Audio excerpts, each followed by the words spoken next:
Selamat pagi, adik mahasiswa untuk mata kuliah kewirausahaan. Hari ini saya akan sampaikan materi tentang perhitungan keuangan, ya. Jadi mungkin kalian juga sudah bisa melihat di materi videonya. Tetapi untuk teknis perhitungannya saya akan berikan di dalam rekaman video ini. Dan ini menjadi dasar basic dari semua laporan kewirausahaan, ya. Jadi nanti untuk laporan kalian juga nanti pakai pakai sistem ya, pola pikir yang akan saya sampaikan. Apapun itu bentuknya silahkan nanti dimodifikasi, disesuaikan, karena masing-masing usaha itu memerlukan memerlukan detail biaya yang berbeda-beda. Nanti akan saya jelaskan, saya akan berikan langsung dengan salah satu contohnya. Untuk teknis dari kalian sendiri,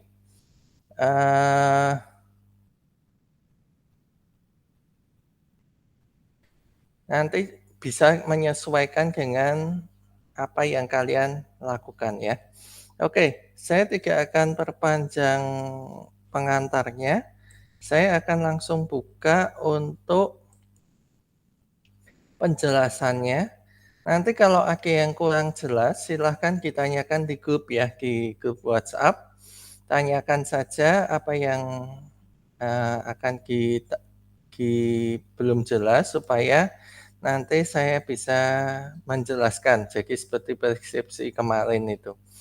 Ya, jadi tapi seharusnya karena apa? Tolong ini jangan dipahami secara mentah-mentah. Artinya apa yang saya sampaikan ini harus persis sama, bukan seperti itu. Saya berikan ini sebagai contoh. Item-item yang ada di dalamnya itu menyesuaikan dengan yang kalian kerjakan. Ya, jadi nanti bahkan setiap mahasiswa itu nanti punya item yang berbeda. Ya, tolong juga jadi jangan cuma copy paste, tapi kalian coba untuk juga berpikir, menganalisis gitu ya. Kemudian memberikan laporan sesuai dengan yang kalian kerjakan. Demikian pula nanti untuk yang Wilangi dan Syancin ya sepertinya yang pegang Kopma dan kewirausahaan, nanti juga menggunakan sistem pelaporan yang seperti ini. Itu kenapa kemarin saya minta untuk rancangan laporan laba rugi, itu adalah untuk memprediksi dan untuk memperkirakan kalian harus kerja seperti apa. Target yang harus kalian dapatkan itu seperti apa, gitu ya. Nanti setelah ini saya akan setelah penjelasan ini mungkin akan lebih jelas apa yang saya maksudkan. Oke, saya akan sampaikan untuk materinya.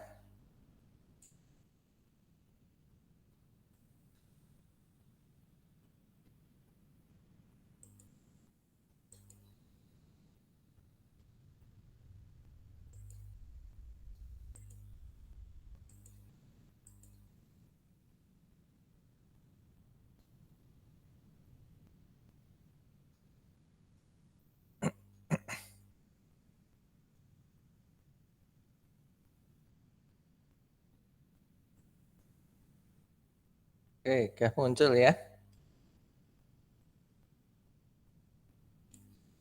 Jadi, materi tentang prinsip dasar keuangan wirausaha. Nah, yang pertama pengertiannya adalah yang saya mau jelaskan, modal. Modal itu terdiri dari barang yang tidak habis pakai dan barang yang habis pakai. Barang yang tidak habis pakai itu alat yang bisa dipakai berulang kali. Meskipun demikian, pasti akan ada umur pakainya. Gitu, ya. Jadi misalnya kalian memakai kompor. Kompor itu ada umur pakainya. Artinya umur pakai di sini adalah waktu memakai alat tersebut sampai rusak. Jadi umur pakai ini kalau sudah habis umur pakainya, artinya ya secara finansial, secara keuangan, barang ini sudah nggak bisa dipakai. Mungkin memang masih bisa dipakai gitu ya. Nah, itu akan memperpanjang umur pakainya, tetapi paling tidak harus ada perbaikan, penggantian alat. Kalau kalian yang punya motor itu tahu ya, harus servis motor, ganti oli, sekian lama harus ganti lantainya, gitu ya. Sekian ribu kilometer lagi harus ganti, kalau yang matic harus ganti apa, eee, beltnya, jadi kayak karet yang di dalamnya. Nah, itu semuanya mempengaruhi umur pakai suatu barang. Kalau kalian nggak rawat itu, nggak lakukan, perawatan itu, pasti akan lebih cepat rusak, gitu.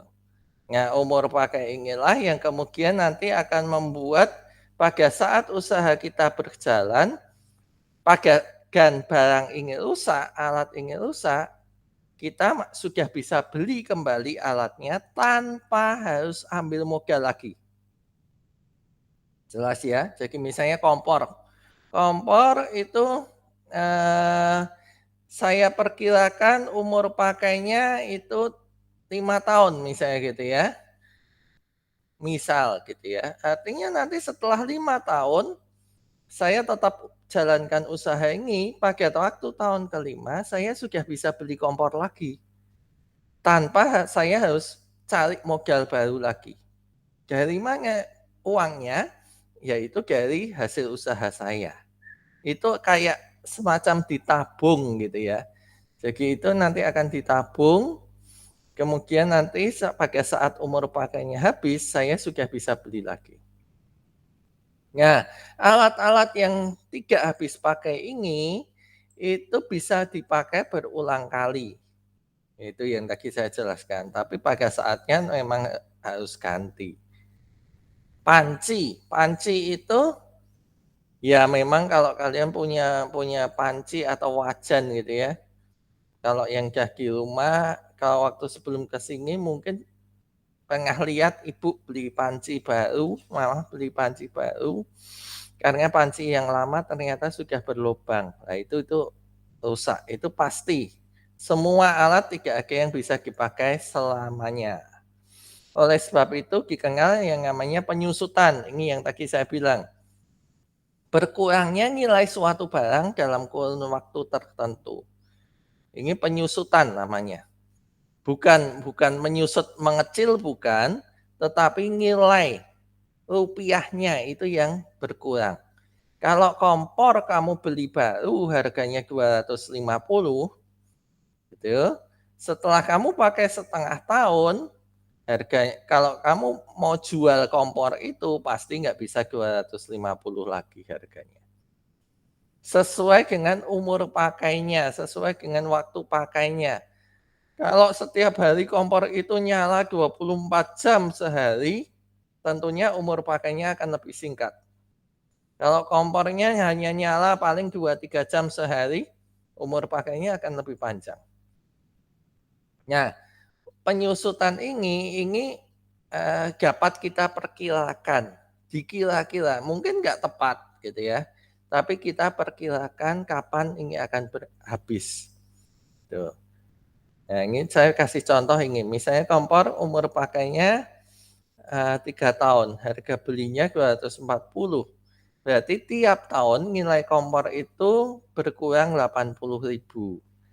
Misalnya umurnya 3 tahun kan, setelah kamu pakai 1 tahun kamu mau jual. Nah, kamu mau jual kompor bekas itu harganya berapa? Ya perkirakan aja umur pakainya. Kalau tadi 3 tahun sudah dipakai setahun, belinya 240, maka dalam 1 tahun itu nilainya berkurang 80.000. Berarti paling enggak kamu bisa jual harga bekasnya 160.000. Nah, itu Contohnya begitu, tapi kita nggak bicara tentang menjual barang bekas.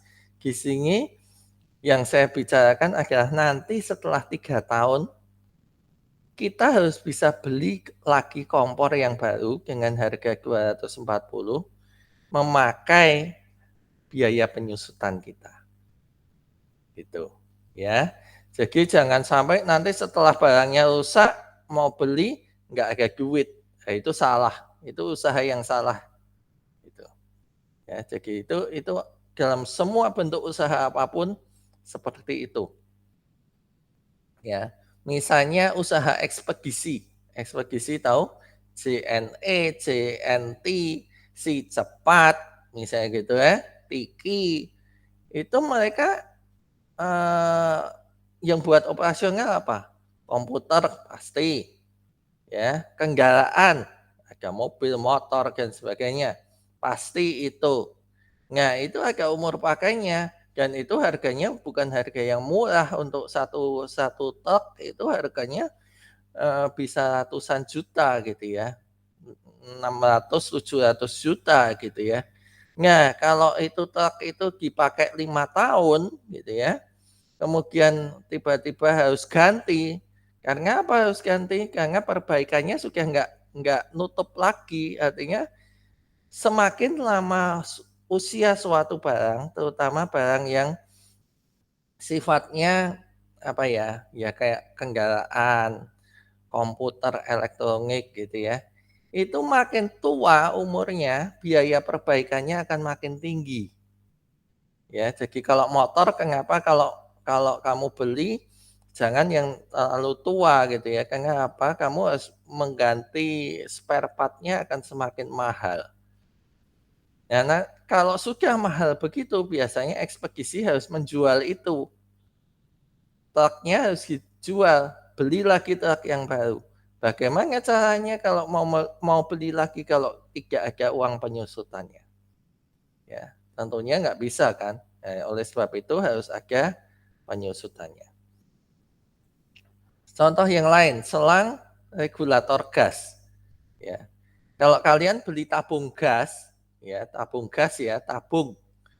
Kemungkinan besar kalian tidak perlu penyusutan, karena apa, tabung gas itu kan selalu ditukar kan, ke ketika isi ulang itu pasti dapat yang selalu yang baru. Nah, itu, kita bisa abaikan itu tabung itu. Tetapi selang dan regulatornya itu yang harus ganti, gitu ya. Kenapa? Selang regulator gas umur pakainya lebih pendek daripada kompor. Karena regulator gas itu kan, ya kalau kalian yang biasa di dapur tahu ya, untuk memasang regulator gas itu belum tentu setiap tabung itu mulus kepalanya. Kadang ada yang bocel-bocel, kadang ada yang harus agak dipaksa baru bisa masuk. Nah, itu regulator itu lama-lama akan kendor. Apalagi kalau misalnya gantinya kalau untuk di tempat kos, di rumah tinggal mungkin seminggu sekali mungkin ya. Tapi kalau untuk usaha ya, sehari bisa ganti 2 kali gitu kan, ya. Artinya sebelum memulai usaha masang, di tengah-tengah habis, lepas gitu ya, ganti tabung gitu, ya. Nah, pasang lepas regulator ini yang akan memperpendek umur pakainya, gitu. Jadi kalau harga belinya 80.000 berarti penyusutannya apa, eee, harga belinya ini sorry salah ini, harga belinya 90.000 berarti penyusutannya 90.000 per tahun. Kalau itu 1 tahun, artinya dalam waktu 1 tahun berikutnya atau tahun depan, itu kita harus bisa membeli regulator yang baru, gitu ya. Itu, tentang penyusutan dan umur pakai suatu barang. Kemudian yang kedua adalah barang habis pakai. Barang habis pakai adalah barang yang hanya bisa dipakai dan akan habis pada saat dilakukan operasional. Operasional itu maksudnya ketika dilakukan produksi atau suatu usaha itu berjalan. Contoh ya untuk ekspedisi, barang habis pakainya apa? Bensin, gitu ya. Nah, kemudian nanti kalau untuk makanan, barang habis pakainya apa? Ya bahan makanan itu. Jadi modal itu bisa dikategorikan yang tidak habis pakai, alat-alat gitu ya. Juga barang yang habis pakai yang akan kita pakai untuk operasional usaha yang pertama, gitu. Nah, ini misalnya saya kasih contoh, misalnya minyak goreng, ya. Minyak goreng itu kita beli sekaligus 5 liter, gitu ya. Belinya 5 liter sekaligus. Namun tentunya kalau kalian membuat usaha nasi goreng misalnya gitu ya, nggak mungkin dong satu kali, jualan misalnya gitu, satu kali buka sehari, kalian habiskan itu 5 liter, kecuali, nasi gorengnya bisa ribuan porsi gitu ya, itu oke lah. Nah, tapi mungkin satu hari hanya habis 200 cc misalnya gitu kan. Tetapi bagaimanapun kalau mau beli minyak goreng kan nggak mungkin beli harian, belinya ngecer 200 cc 200 cc, nggak mungkin. Nah, itu juga akan mahal harganya kalau beli ngecer, ya kan? Coba aja kamu beli Bimoli yang 1 liter dengan Bimoli yang, 2 liter misalnya gitu, refill sama-sama yang pouch itu, yang kemasan plastik gitu. Harganya beda, yang 1 liter pasti lebih mahal kalau dihitung, ya. Jadi kita selalu membeli modal untuk kalau kita perhitungkan untuk usaha, ini bukan untuk percobaan ya, beda. Kalau kalian mau mencoba membuat dahulu, kalian harus beli yang kecil, jangan beli yang banyak, beli ngecer. Tapi itu tidak dihitung untuk sebagai dalam bisnis. Mencoba itu merupakan investasi. Kita harus berani buang uang di awal gitu ya, untuk mencoba memproduksi suatu barang gitu ya. Tetapi kalau sudah levelnya sudah fix, sudah kita patenkan resepnya, artinya patenkan itu ya kita sudah punya resep bakunya, kita mau mulai produksi, nah itu baru kita beli barang dalam jumlah yang partai besar. Dengan perhitungan juga expirednya jangan sampai rusak gitu ya. Ya, misalnya kayak minyak ini, nggak mungkin kalau untuk usaha warung belinya pakai minyak goreng yang 500 mili, yang botol kecil itu. Ya, akan mahal sekali gitu ya. Nah, oleh sebab itu untuk modalnya perlu bahan yang partai besar, tetapi itu tidak habis dalam satu kali pakai. Tapi bagaimanapun pada saatnya itu pasti akan habis juga. Jelas ya?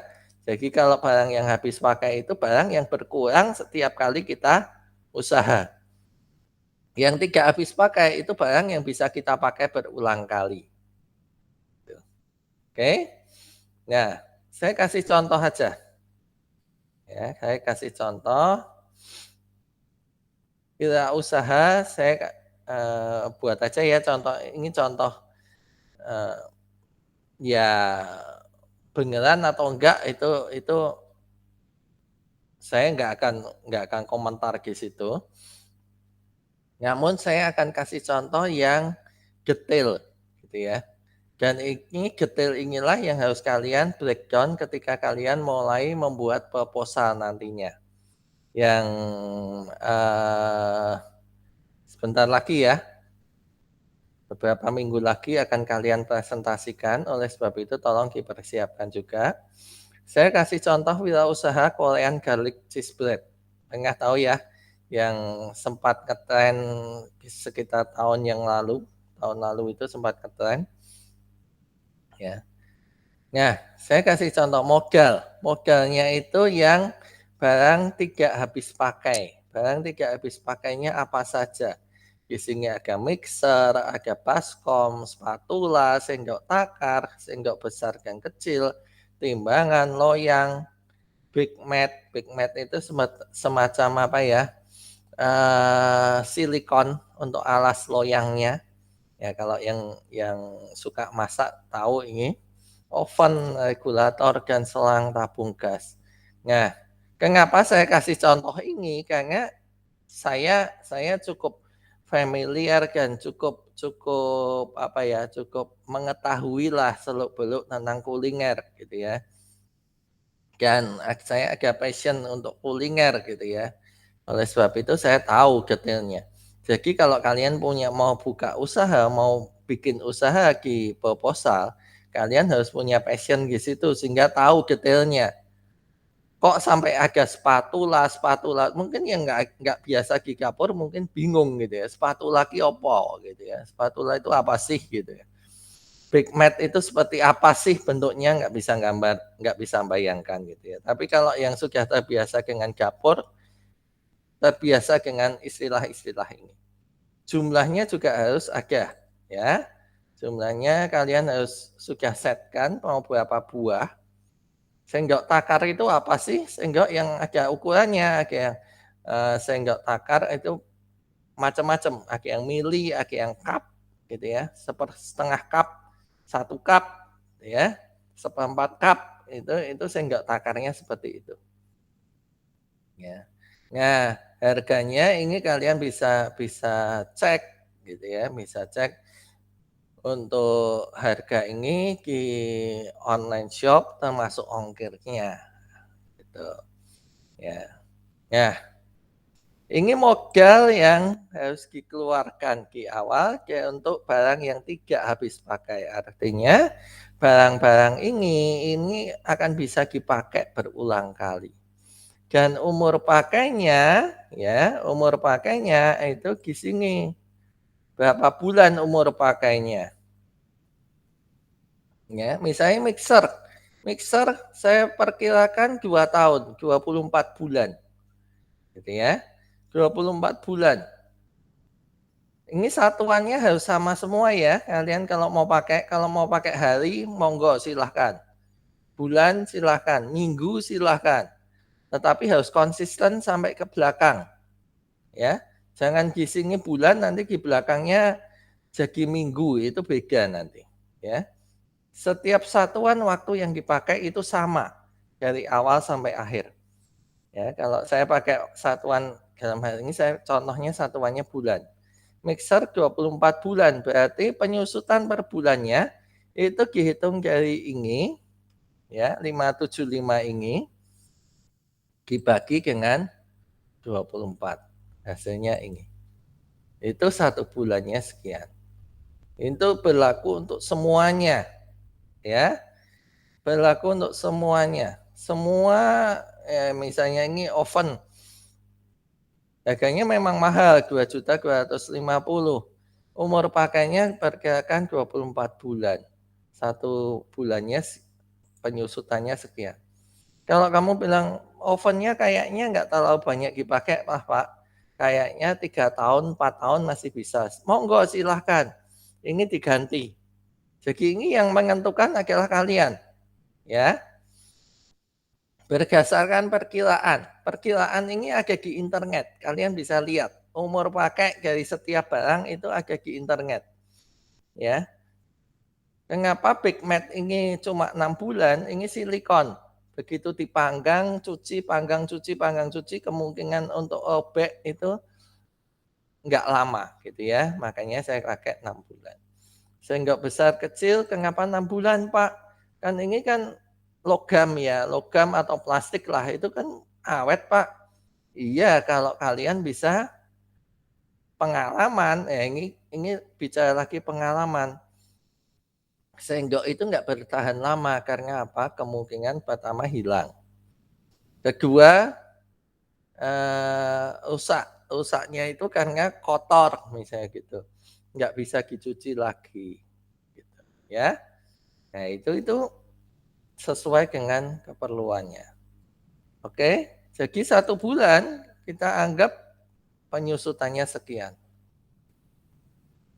Nah, dari barang yang tidak habis pakai, kita perlu modal sekian. Dari barang yang habis pakai, gitu ya, kita perlu modal ini. Nah, ini yang saya bilang, kamu nggak mungkin beli tepung terigu 100 gram, ya kan? Harganya pasti mahal. Paling nggak tepung terigu itu paling kemasan kecilnya paling 1 kilo. Kalau mau lebih murah lagi, kalau sudah produksinya banyak, belinya bukan kiloan lagi, tapi 1 karung itu, ya. Nah, itu sesuai dengan kapasitas produksi. Saya tuliskan ini kapasitas rumah tangga lah, belum industri. Kalau sudah industri toko kue gitu ya, toko kue yang sudah cukup besar itu pasti sudah nggak kiloan, itu pakainya karungan gitu ya. Nah, ini saya tuliskan jumlah ini adalah jumlah yang layak gitu ya, dengan harga yang layak. Telur 1 kilo. Kenapa telur? Padahal satu kali pakai cuma 2 butir gitu. Kenapa nggak beli ecer aja Pak? Ya kalau beli ecer mahal gitu ya. 1 kilo ini telur 1 kilo isinya berapa? Ayo, yang eh, pernah belanja tentunya tahu gitu ya. Saya tahu gitu, 1 kilo itu telur itu kalau besar itu sekitar 14 isinya. Ya, 14, 15 itu besar. Kalau kecil itu bisa sampai 17 1 kilonya. Itu harus tahu gitu, masa kalian kalah sama saya gitu ya. Apalagi cewek gitu ya. Nah, itu harus beli 1 kilo supaya harganya bisa murah. Begitu ya. Nah, untuk barang yang habis pakai ini modalnya 321.000. Penjumlahan dari ini semua. Oke? Ya, jadi dari sinilah kita bisa melihat total modalnya gitu ya. Dari yang barang tidak habis pakai dan yang habis pakai jumlahnya sekian. 3.741.000. Ya, kayaknya besar ya. Kayaknya besar, tapi ini sebenarnya jumlah kecil lah untuk usaha. Ya. Kalau kalian mungkin mau membuka usaha di misalnya Sunmor di Stadion Maguwo misalnya gitu ya. Saya setiap sore saya sering lewat situ. Setiap sore itu ramai sekali banyak yang jual. Kalian mau jual di situ pakai apa? Pakai eh, stand untuk kayak promosi gitulah yang kecil gitu ya. Nah, itu akan masuk ke barang tidak habis pakai gitu ya. Nah, itu harganya kalau kalau beli baru ya, kalau beli baru yang kayak untuk promosi-promosi yang kecil itu, meja kecil itu, kemudian ada apa, bannernya yang di atas itu sekitar 2 juta. Itu kalau baru. Kalau bekas lebih murah itu, satu setengah mungkin bisa dapat, tergantung kondisinya gitu ya. Nah, itu masuk ke sini menambah biaya modal. Ya, jadi biaya modal sekian ini sebenarnya kalau untuk suatu usaha kecil itu bukan nilai yang besar, ya. Nah, oleh sebab itu kenapa saya berikan ini supaya ketika kalian membuat proposal itu jangan menganggap bahwa nilai sekian ini besar, enggak gitu ya. Nilai sekian ini kecil. Jadi kalau yang kemarin yang wirausaha jamu itu modalnya cuma sedikit gitu ya. Cuma berapa ratus ribu itu sebenarnya buat saya itu uh, kurang gitu ya. Artinya ya mungkin sementara ini kalian masih bisa pakai kompornya dari lab gitu kan. Tapi kan next gitu ya ketika usaha ini berkembang kalian harus punya semua sendiri gitu ya. Oke? Nah, kemudian beralih ke biaya tetap. Biaya tetap adalah tadi kalau modal sudah beres ya. Saya sudah tidak akan mengangkat modal, jadi modalnya sekian totalnya terdiri dari modal dari barang yang habis pakai dan tidak habis pakai. Sedangkan ini sudah mulai masuk ke operasional. pelaksanaannya. Biaya tetapnya seperti tadi saya bilang, harus satuannya sama dengan yang atas. Saya tahu ini per bulan, ya, marketing per bulannya 750.000, admin media sosial gitu ya, misalnya gitu. Nah, ini kan berlaku juga misalnya biaya tetap ini kalau yang di Kopma itu kalau kalian mau gaji, berikan gaji 15.000 per hari gitu, monggo silakan. Satuannya bisa bulan, bisa hari gitu ya. Bisa minggu juga gitu ya. Karena kan misalnya bukanya Kopma hanya Senin sampai Jumat misalnya gitu 5 hari. Berarti satu minggu itu per minggu itu 5 kali 15.000. Contohnya begitu. Gaji pegawai begitu juga ya. Ya, saya kasih part time per bulan. Kalau nggak ditulis part time, artinya kalian harus memberikan UMR. UMR Sleman itu 1.800.000 ya. Nah, ini mesti ada keterangannya part time per bulan. Nah, kalau part time per bulan sekian, berarti perharinya gitu ya, perharinya itu sekitar 30.000. Nah, kalau kalian ditanya, eh, saya bisa pertanggungjawabkan angka ini dari mana gitu ya. Angka ini dari mana itu saya bisa pertanggungjawabkan gitu. Dari mana Pak gitu ya. Saya sudah punya rencana untuk produksi dari ini, dari Korean garlic cheese bread ini, saya punya rencana untuk produksi setiap minggu sekali, ya. Jadi enggak setiap hari produksi. Satu minggu sekali, berarti dalam waktu 1 bulan itu sekitar ada 4 minggu, gitu. Nah, setiap kali produksi pegawai itu akan mendapatkan 900.000 bagi 4, ya. Ya sekitar 200 sekian gitulah. Nah, jadi bayarnya setiap kali dia kerja. Oleh sebab itu part time. Jumlah biaya tetapnya sekian, 1650. Oke. Nah, ini biaya tetap. Artinya biaya tetap ini adalah kamu mau produksi, kamu tidak produksi, kamu harus siapkan duit segitu. Ya. Gaji pegawai kalau nggak produksi gimana Pak? Selama kamu mau pakai orang itu, kalau minggu ini kamu nggak produksi, kamu harus tetap kasih duit sama dia, gitu. Kecuali kalau kamu memang rencana mau ganti orang gitu ya, kalau cut cut off maksudnya di PHK gitulah, mau ganti orang nggak usah dibayarin gitu ya. Tapi kalau kalian mau pakai orang itu kan orang itu bagus untuk produksinya, kalian harus pertahankan, tetap harus digaji meskipun dia nggak kerja.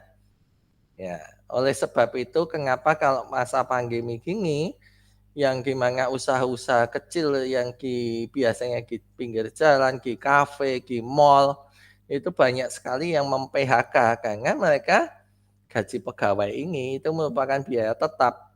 Buka atau nggak buka, harus dibayar pegawainya. Gitu ya.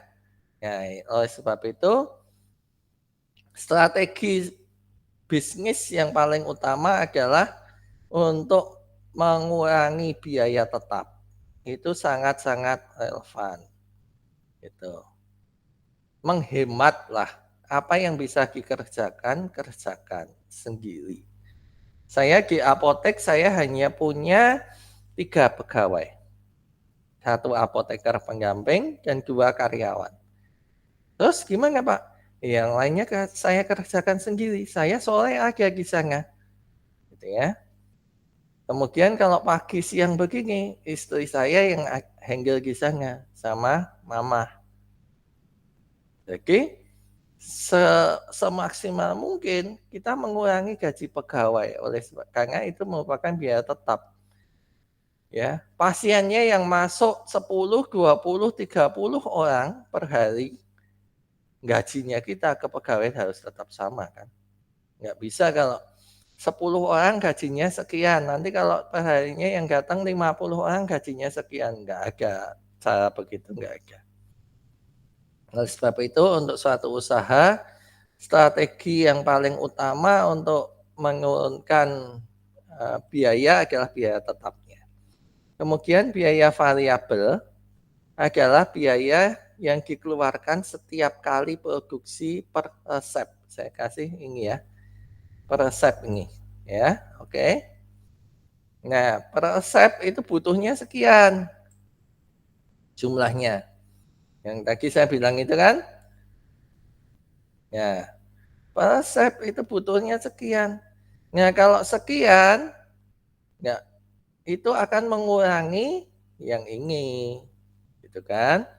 Jadi 1 kilo tepung terigu ini nggak cuma dipakai buat sekali, ya bisa 2,5 kali, 2,5 resep lah, gitu kan.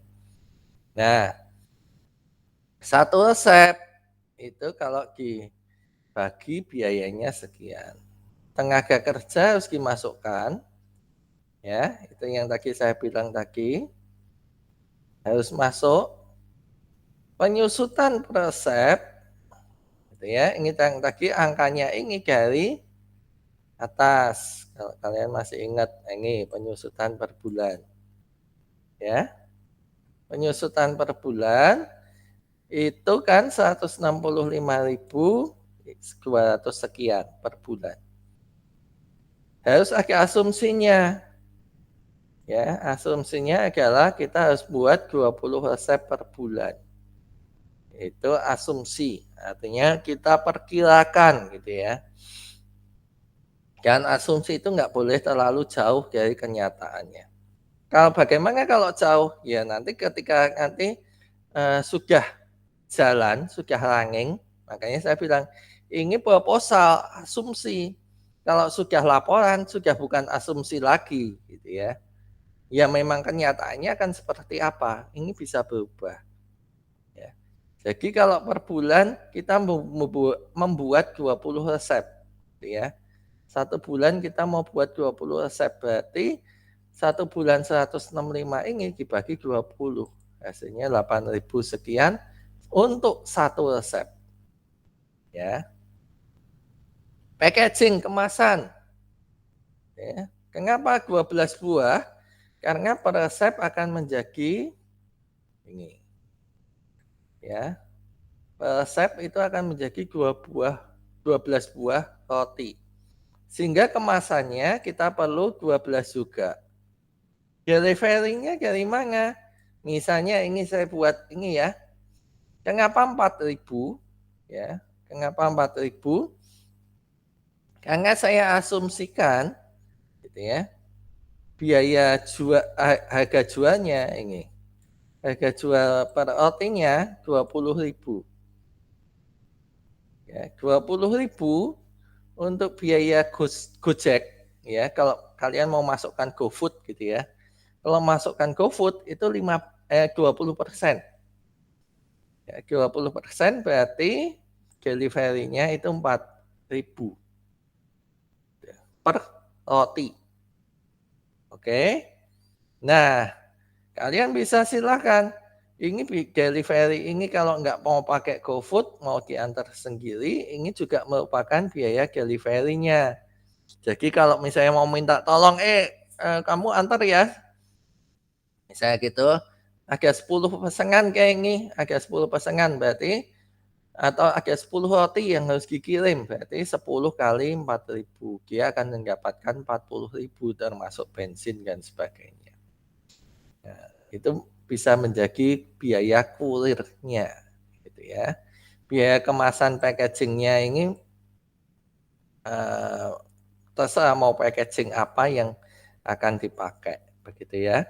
Nah, total dari biaya operasionalnya ini 144.300 sekian. Kalau ingin jadi 12 roti berarti biaya variabel per rotinya sekian. Tahu ya caranya, jadi biaya variabelnya total berapa, dibagi jadi berapa, kemudian per buahnya, per rotinya akan menjadi 12.000. Nah, setelah ketemu biaya variabelnya per roti, maka kita baru tentukan harga jualnya. Harga jualnya katakanlah 20.000 per roti, gitu ya.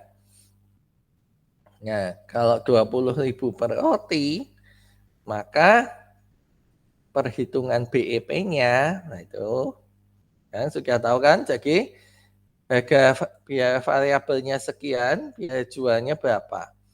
Nah, biaya jual inilah juga yang akan menentukan nanti berapa banyak BEP-nya. Karena apa? BEP itu biaya tetap dibagi harga jual dikurangi biaya variabel. Biaya tetapnya tadi diketahui 1.650.000 dari ini. Ya kan? Biaya tetap. Oke. Biaya variabelnya per roti ini. Dari ini. Dan ini dari 144 dibagi 12. Ya. Oke. Harga jualnya sekian. Bagaimana Pak kalau harga jualnya 15.000? Silakan, tetapi berarti BEP-nya akan semakin lebih banyak. Gitu ya, karena apa? Harga jualnya itu ada di bagian bawah sini. Ada di bagian nih. Ya. Ada di bagian penyebut pecahan, ya kan?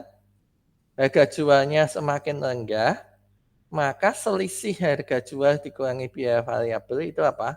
Keuntungan kita per roti. Kalau ini kan keuntungannya kan per roti 20.000 dikurangi 12.000. Ya, sekitar 7.900 lah. Gitu ya. Satu roti kita untung 7.900. Gimana kalau itu dibuat 15.000 atau 17.000, pasti akan mengurangi keuntungan. Nah, BEP-nya dihitung begini. Ya, biaya tetapnya 1.650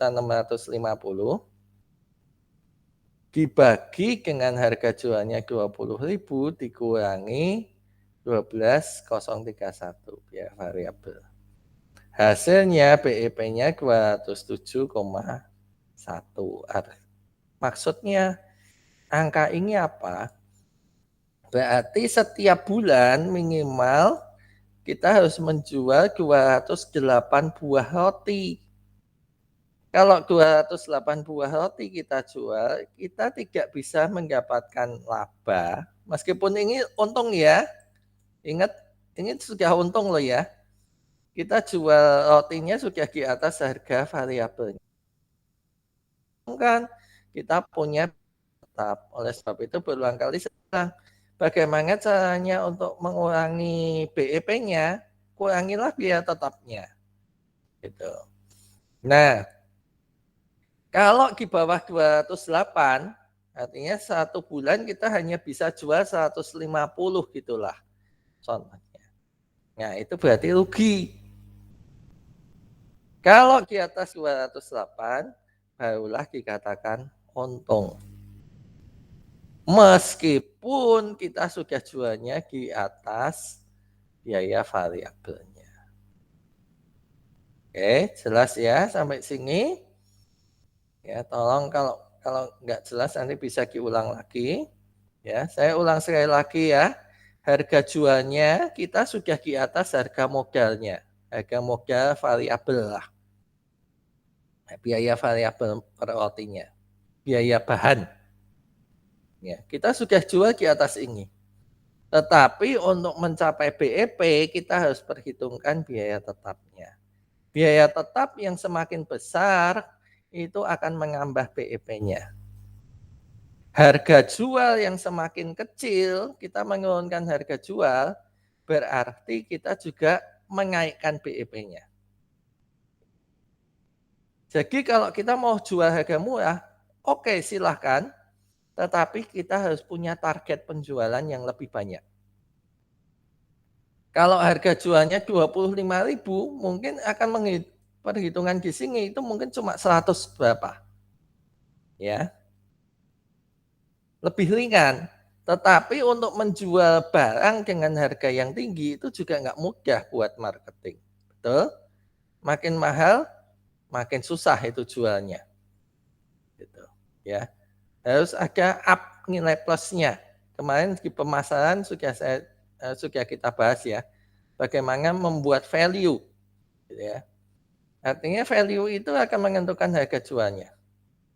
Kalau kita memberikan value lebih, kita bisa membuat harga jual yang lebih tinggi. Ya. Oke. Jadi di bawah 208 itu rugi, di atas 208 itu untung. Ini contohnya. Strateginya kita harus membuat, karena ini 208 kan, maka kita harus susun strategi. Jangan cuma BEP. Kita harus punya strategi targetnya di atas BEP 240 per bulan. Ya. Atau per minggu itu 60 buah jualnya. Tadi satu resep 12 buah, sehingga untuk bisa mencapai 240 kita akan membuat 5 resep per minggu. Ya.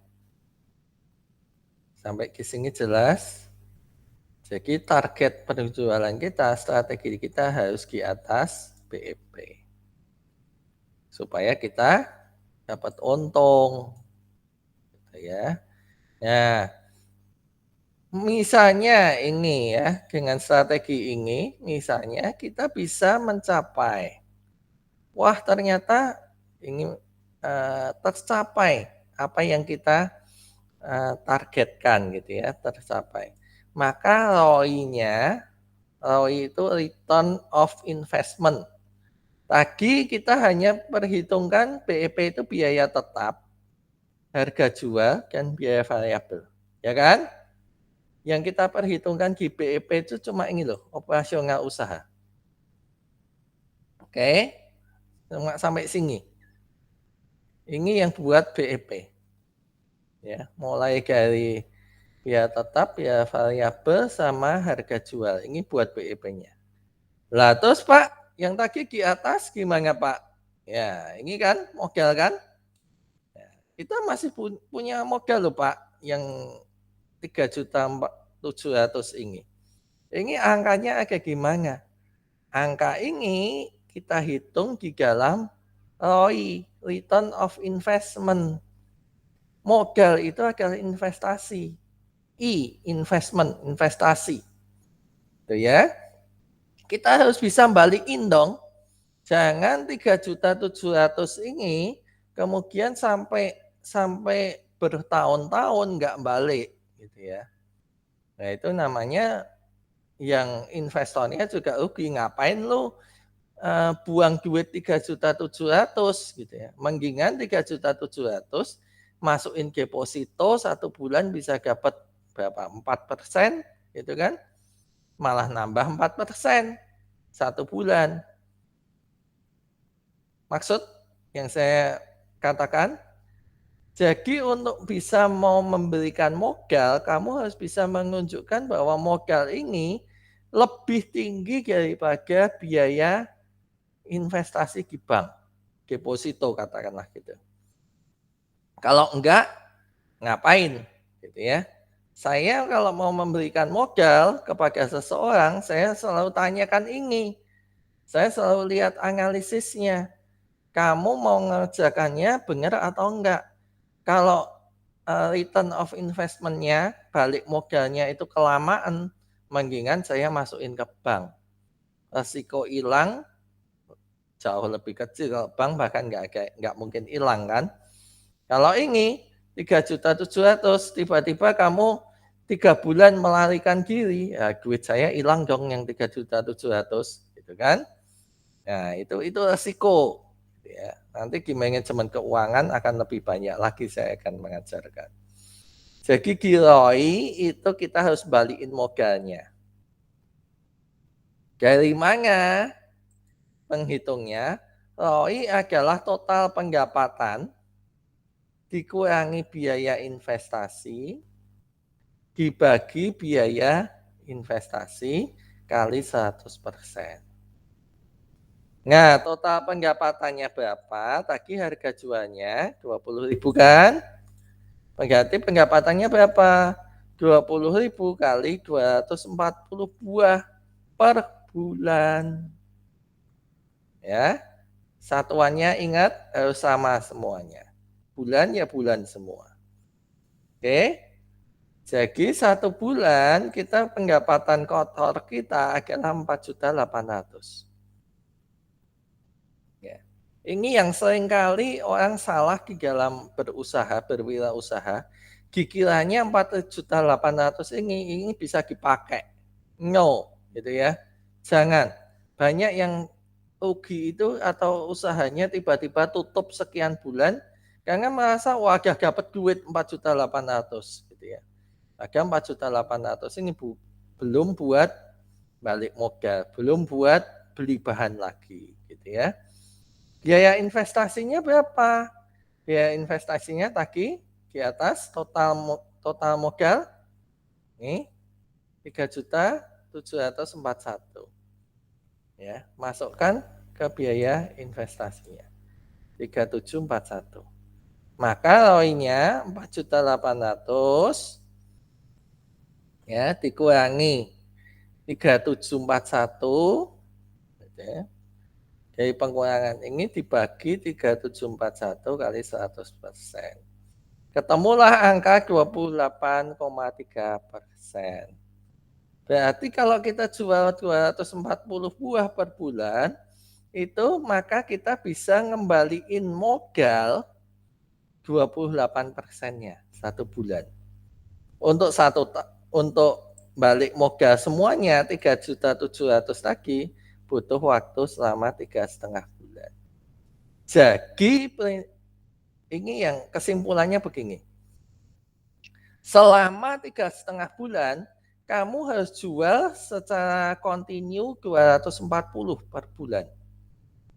Kalau ingin tercapai, gitu ya, maka dalam waktu 3,5 bulan kamu sudah bisa ngembaliin ini yang 3.700.000 ini.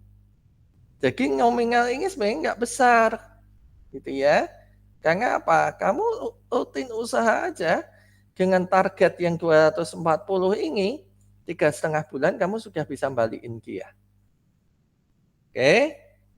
Ya, ini untuk yang nanti usaha jamu tolong perhatikan ya.